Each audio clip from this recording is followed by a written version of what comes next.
Cet homme a été découvert dans sa cellule dévoré vivant par les insectes. Oui, vous avez bien entendu. Je n'avais jamais entendu d'affaires similaires et celle-ci a de quoi glacer le sang et dresser les cheveux sur la tête. Mais cette affaire a surtout de quoi révolter car cela remet beaucoup de choses en question ainsi que le système carcéral américain. Avant de commencer, pour ceux qui ne me connaissent pas, je suis Nathalie Kat, étudiante en criminologie car les enquêtes et la justice, c'est ma passion. Alors si ça t'intéresse, rejoins-nous, n'hésite pas. Sinon, si tu hésites, Poupie se chargera de toi et elle plaisante pas. Elle viendra te tirer de ton lit en te mordant avec ses crocs. N'hésite pas aussi à liker, partager, commenter, c'est très important pour le référencement et surtout, ça fait chaud au cœur et cela ne mange pas de pain. Ça m'encourage aussi grandement à poursuivre mon travail, mais je te laisse avec un semi-générique.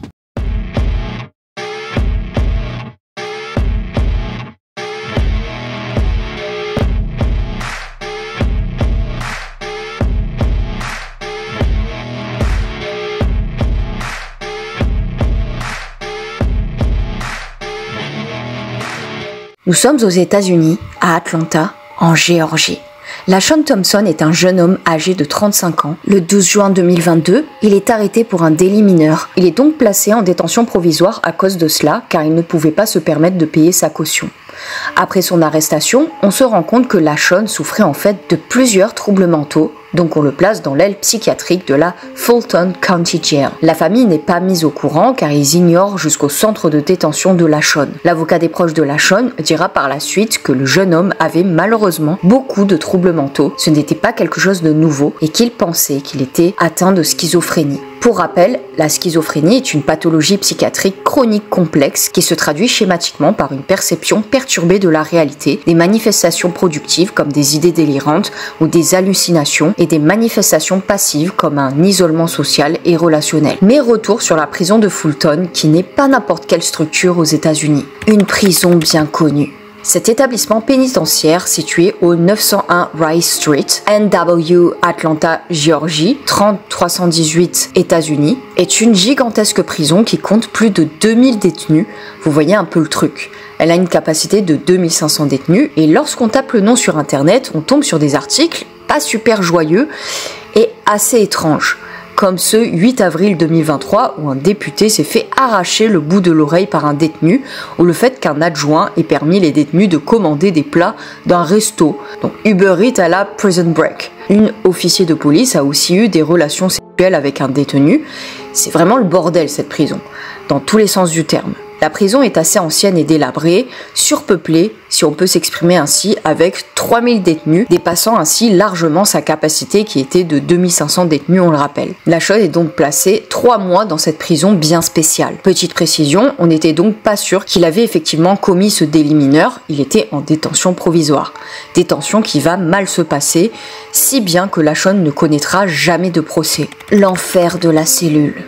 La santé physique et psychique de LaShawn va rapidement se détériorer. Beaucoup de membres du personnel vont le signaler, mais aucune mesure ne va être prise. Et c'est ainsi que le 13 septembre 2022, on le découvre inconscient dans sa cellule, les yeux couverts d'insectes. Ses proches révèlent qu'il avait été mangé vivant par des punaises de lit. La personne qui découvre le corps sans vie refuse de lui donner les gestes de premier secours pour le sauver, car, je cite, « trop effrayé et paniqué par la situation ». D'autres membres du personnel tentent alors de le réanimer, mais en vain. LaShawn était plus qu'inconscient. Il était déjà mort. J'ai personnellement vu une des photos, non pas du visage, mais d'une partie du corps de LaShawn, car il apparaissait sous certains articles, et je peux vous dire que c'est insoutenable. C'est comme s'il avait été piqué de toutes parts par des insectes. Je me demande comment on a pu le laisser dans une cellule bien au-delà du délai de détention provisoire. Et une cellule dans un tel état. La famille veut par contre propager sur les réseaux sociaux l'image du visage et de LaShawn et de l'état indescriptible de sa cellule infestée par les insectes et la crasse. Plus qu'insalubre pour qu'on voit dans quelles conditions se déroulait la détention de LaShawn et ce qu'on lui a fait endurer pour que tout le monde sache. Les punaises, les poux et vermines en tout genre pullulaient. Et l'agence de protection environnementale a affirmé que les punaises de lit pouvaient causer des effets très négatifs sur la santé physique et mentale des détenus, dont des infections de peau, l'anxiété, l'insomnie et des réactions systémiques. Beaucoup de journaux médicaux ont publié des rapports sur les effets dangereux des punaises de lit, comme par exemple The American Journal of Medicine Study de Jérôme Godard et Richard de Chazot, qui ont étudié les effets mentaux de l'infestation des punaises de lit sur le stress post-traumatique. Ces photos sont très dérangeantes et montrent l'inhumanité et l'inconscience des supérieurs de cette prison, supérieurs qui étaient au courant de la situation. Personnellement, ça me donne la nausée et j'ai du mal à assimiler le fait qu'on l'ait laissé dans une telle situation, sachant en plus ses problèmes mentaux. Je ne peux pas montrer la photo de son corps qui est aisément trouvable sur Google, mais dessus, on y voit des patchs de défibrillateur, sûrement au moment où on tentait vainement de le réanimer, et son corps tiraillé de toutes parts par des piqûres d'insectes. Il n'y a pas un seul millimètre de sa peau qui n'était pas touché, sans parler de l'état de crasse incommensurable de la cellule qui, selon l'un des proches de Lachonne, n'était même pas digne de la cellule d'un animal mourant. Quant au visage de Lachonne, il était infesté d'insectes, autant au niveau de la bouche, du nez et des yeux. Son corps est décharné et une autopsie va être réalisée car la famille va réclamer une enquête criminelle. Une autopsie glaçante. Selon les rapports médicaux, aucune aide ne lui avait été administrée alors que sa santé mentale se détériorait. Ils avaient juste prévu de le transférer à la Medical Observation Unit, chose qui n'arrivera pas étant donné que Lachonne mourra avant. Le médecin légiste dit dans son rapport d'autopsie que la mort de Thompson était indéterminée. Il n'y avait aucun signe évident de traumatisme trouvé sur le corps du défunt, indique le rapport. Le corps du défunt était couvert de punaises de lit, d'insectes de 2 mm, sa cellule en très mauvais état, avec infestation d'insectes et saleté en tout genre. Les antécédents médicaux et sociaux du défunt sont inconnus. Mais bien sûr, son corps comporte des milliers de piqûres et il était couvert de ses propres excréments. Et jusqu'à maintenant, les causes de la mort sont indéterminées. Mais les photos sont parlantes, comme dit l'avocat de la famille, Michael B. Harper, et sa famille sait que les causes de la mort sont les affreuses conditions de sa cellule. Harper a déclaré que le délai entre la mort de Thompson et l'autopsie valait maintenant des mois de preuves recueillies. La famille était clairement indignée, a-t-il dit. Et on sait que l'état de sa cellule, comme je vous le montre sur les photos, n'a clairement pas amélioré sa santé mentale pendant 3 mois. Une affaire d'État. La famille demande donc l'ouverture d'une enquête et la fermeture de la prison. Logique. Suite à la médiatisation de l'affaire, il y eut plusieurs démissions du staff du centre pénitentiaire, comme celle du directeur et celle de l'adjoint. Cette affaire prouve que la gestion de certaines prisons, la communication et la salubrité sont à remettre en question, surtout dans un établissement aussi grand que Fulton. L'aile consacrée à la santé mentale n'était hautement pas appropriée et on peut se demander la place des soins apportés aux personnes affectées de troubles mentaux, car Lachonne souffrait de bipolarité, de dépression et de schizophrénie. Il a été abandonné à un bien triste sort, pire que la mort, ce qui a causé sa perte. Le bureau du comté du shérif a annoncé un demi-million d'aides à Fulton afin de remettre la prison aux normes et de désinsectiser la prison après la médiatisation de l'affaire, bien sûr. L'enquête a aussi montré, comme j'ai dit auparavant, que la prison emprisonnait plus que de raison les détenus de détention provisoire.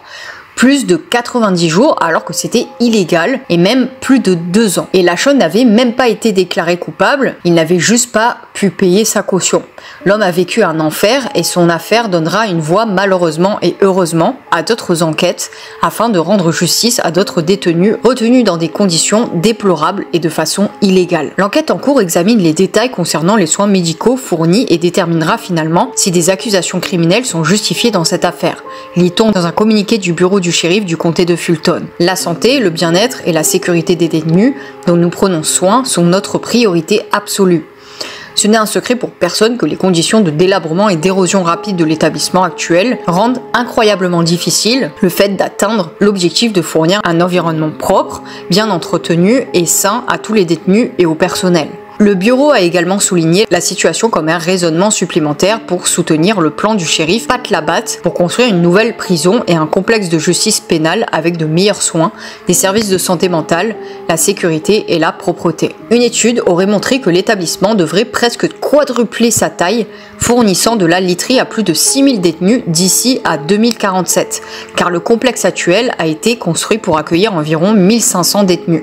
Cela coûterait également environ 2 milliards de dollars. Aujourd'hui, près de 600 personnes dorment par terre et la prison est détenue avec du ruban adhésif et du chewing-gum, donc un peu léger. Expression qui souligne le manque de moyens, aurait déclaré Labatt le mois dernier. Quand vous avez des gens assez ingénieux pour commencer à dénuder des fils de certaines prises et commencer à utiliser les matériaux là-bas pour construire et fabriquer des couteaux faits maison, nous devons créer un meilleur environnement. Colin Kaepernick, qui est un joueur de football américain, a payé une seconde autopsie pour la famille.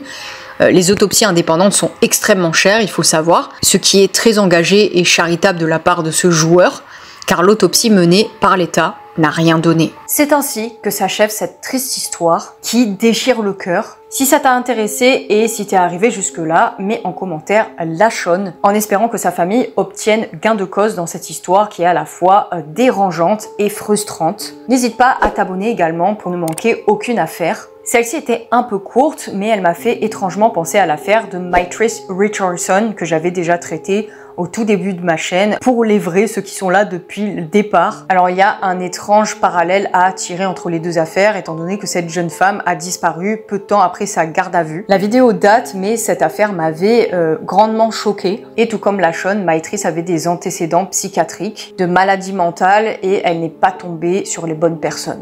Si je te manque entre deux vidéos, n'hésite pas à t'abonner à mon compte Insta et à me suivre sur mon TikTok. Mais en attendant, prenez soin de vous et de vos proches. And remember, you rock.